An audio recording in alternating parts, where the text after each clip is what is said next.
my FITABULOUS people, it's Lexi, and guess what? I'm officially back with another video. I know. I took a 2-year break, but I'm for real back. I have upgraded technology. I'm using all the equipment I invested in, and I'm so excited to share with you guys some new things that are happening in my life, and just to go back into my last video of my sleeve weight loss surgery series and just keep you guys updated with what's new with the weight loss community, what I had to endure with the process of being sleeved, and what I've developed and what I'm going to be doing with the new surgery revision. So the last time you guys seen me, I think I was about 6 months post-op from my sleeve surgery, which I had March 24th, 2016. Yes, that's 3 years ago.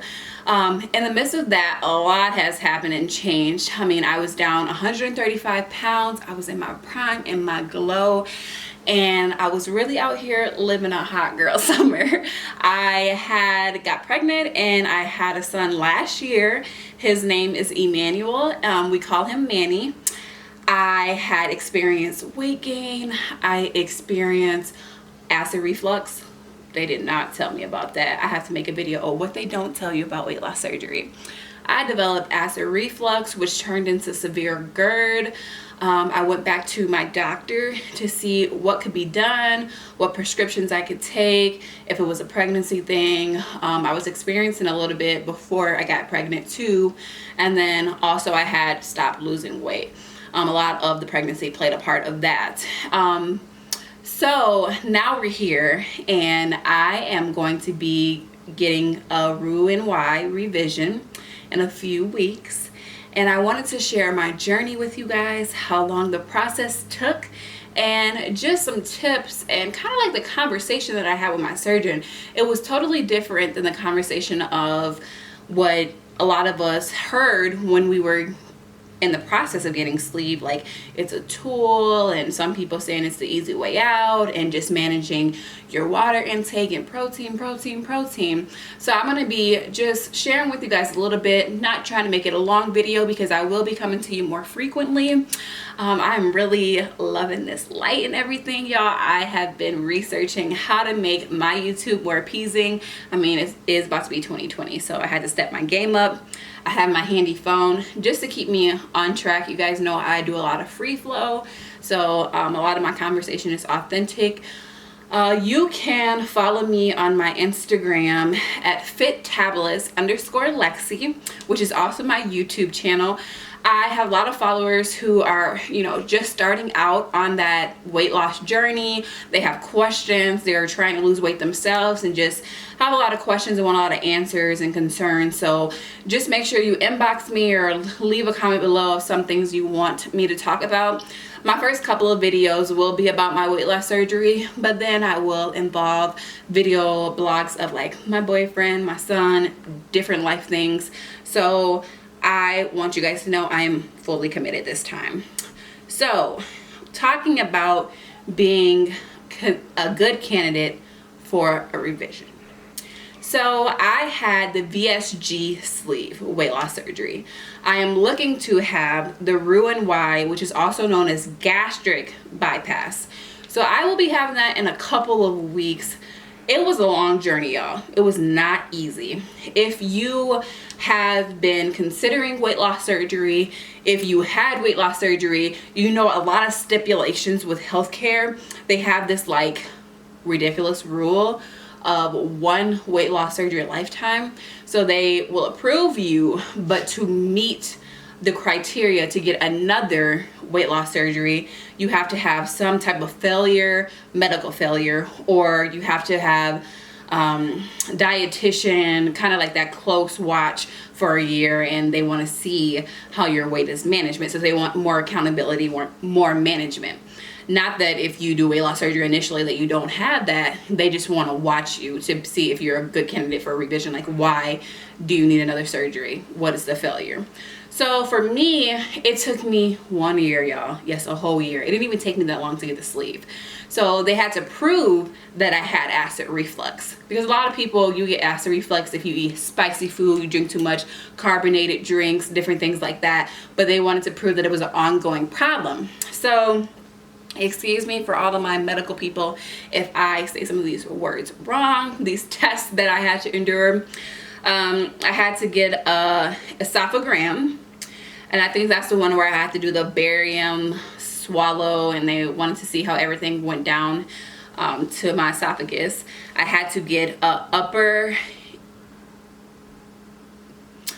endoscopy. That one, I believe I was put to sleep, and they wanted to see how everything was in my stomach and my sleeve, the size of my sleeve, and my sleeve had stretched out. And then also I had to get an esophageal manometry. Now that one, y'all, that one hurt so bad. I was woke for that one. They put like this catheter down my nose, the back of my throat, had to keep it in for like 30 minutes and swallow, and it was horrible. I almost gave up. But I need to resolve this GERD problem. So on top of me getting a revision because I have GERD, y'all, I got a hiatal hernia. So my sleeve is like up here, like really far up here. So my surgery is going to take longer than normal. They're going to repair the hernia, which when I had went to get all these tests and they discovered the hernia, they said hernias are like really common. So he wasn't really like worried about it, but more of like how my sleeve was looking and how my esophagus was, like if it was working and all of that stuff. So I will be getting 2 surgeries, but I had to do all of that and meet with a dietitian and do the psych thing again and do the primary visits and the authorization.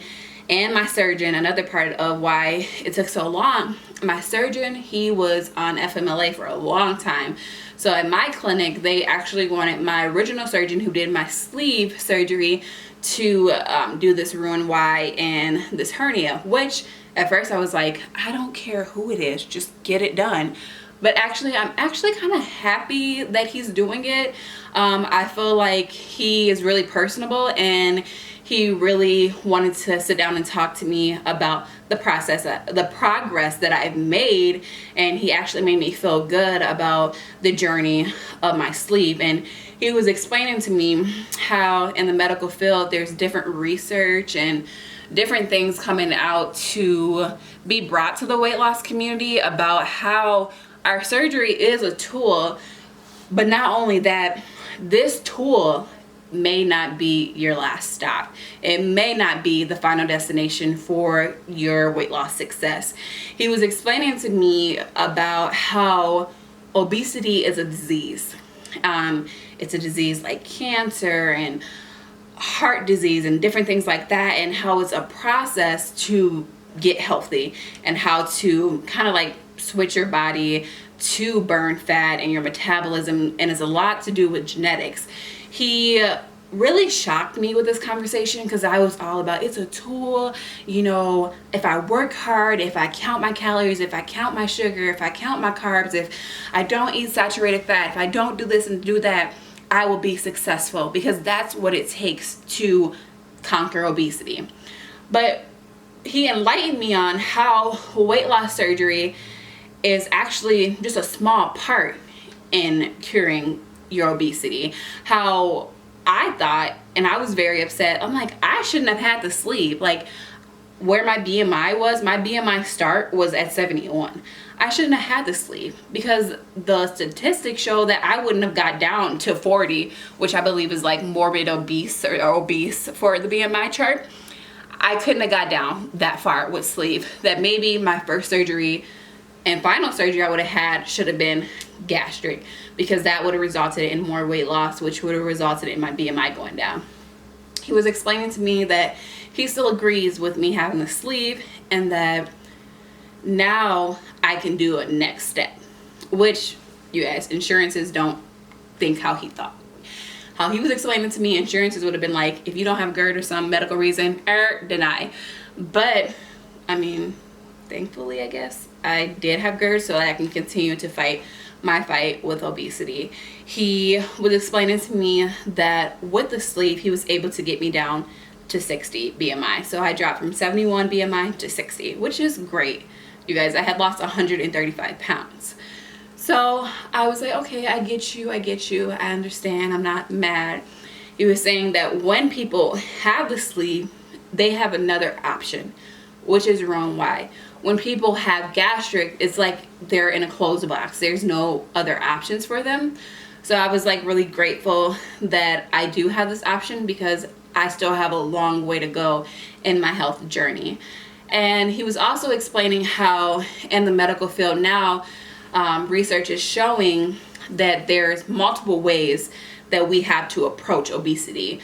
He was saying that they're starting to do medication before doing weight loss surgery to kind of like shock your body and get your BMI down, and then doing the surgery so that you have greater success. He was also explaining to me that sometimes people don't realize the statistics with going into weight loss surgery. So you could be in the prime of your life after surgery, from like when you have the surgery till about, let's say, a year and a half, if you haven't made drastic, you know, changing behaviors like exercising regularly, watching what you're eating, and different things like that. So for the average person who is not doing those things and they just had the surgery and let the surgery do it, he said over 50% of people will experience regain within 10-year span. So if you think about that holistically, obesity, your fight with obesity is not over. He was also saying that if you do the medication, you do the weight loss surgery, that it needed to be some more follow-up. The only follow-up I had was my 1 week, 1 month, 3 months, 6 months, and a year. That's it.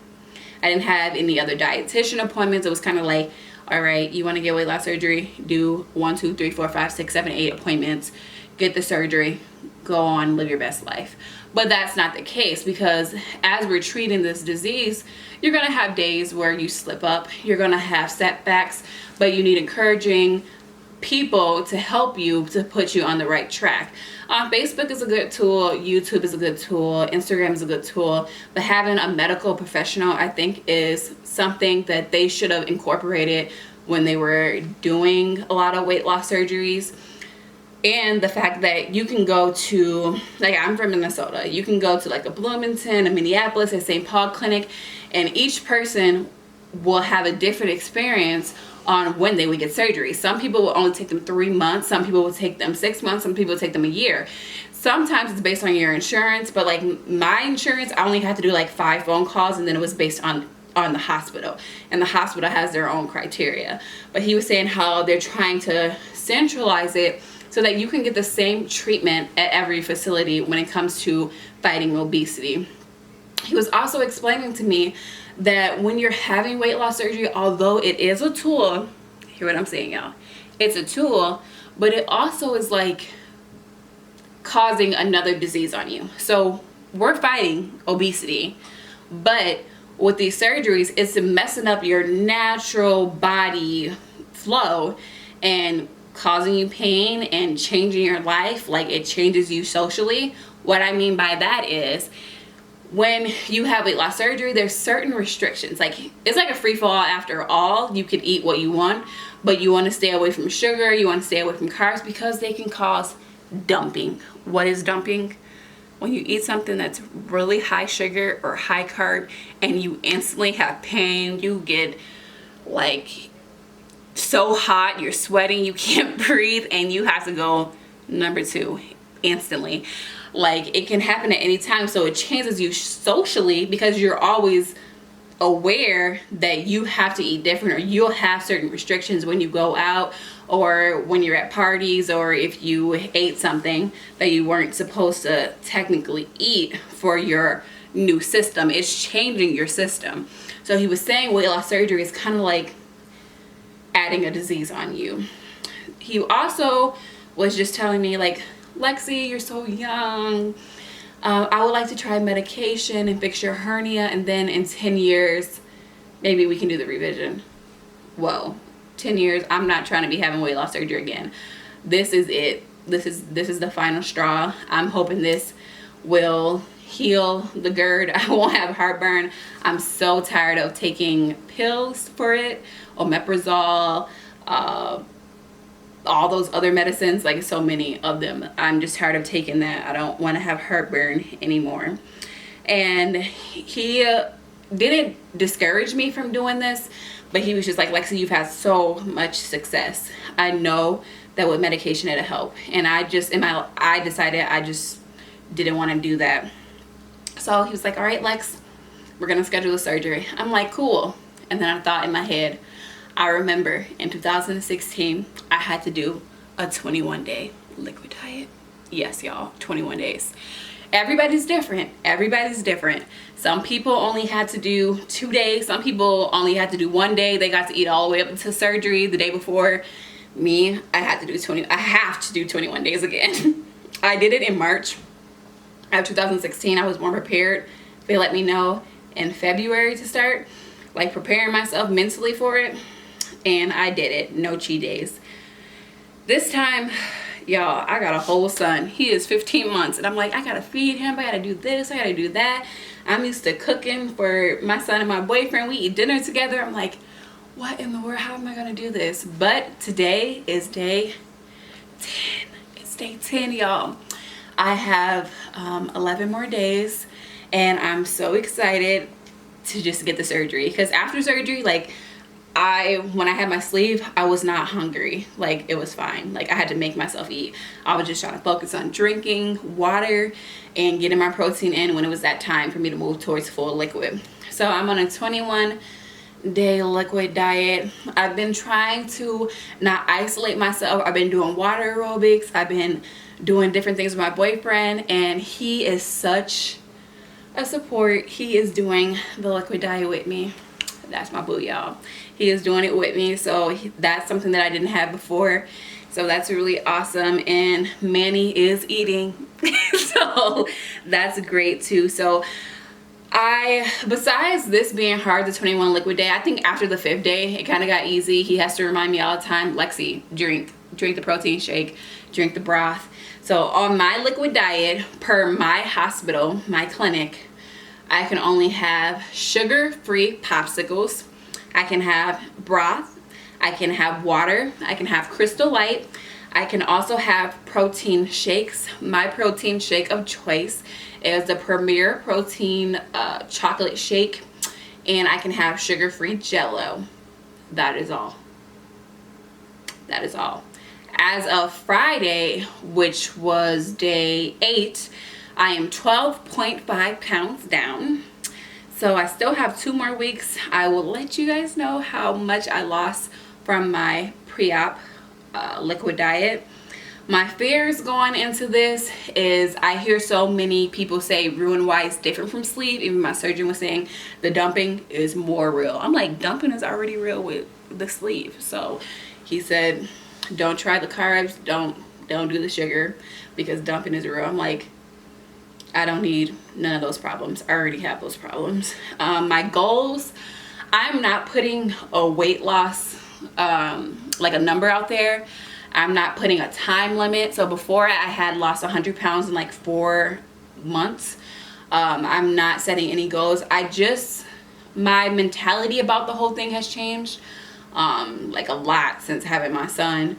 And I just want to be healthy. Like, I want to be healthy for myself. I want to be healthy for my son, and I just want to be here in the future. So I'm not looking at it as I have to be this weight. I want to be skinny. No, I want to be healthy, and I want some of this weight to be off of me. I want this weight to be off of me. I want to live my best life like I was when I had the sleeve, but now I have more self-control, discipline, and maturity. I will be documenting. I will be doing videos, y'all. I will be back, and I'm just excited to share this journey with you guys. I'm excited to share my experience and to hear your feedback and to answer all your questions. We are a community, the weight loss community. We are together. We are a family. I want to encourage you with your goals. As you see me, know that you will have some hard days. You will have some good days, but at the end, the goal is to be healthy. It is my mission to be FITABULOUS, fit and fabulous. All right, y'all, I'll be coming with a video soon. Toodles.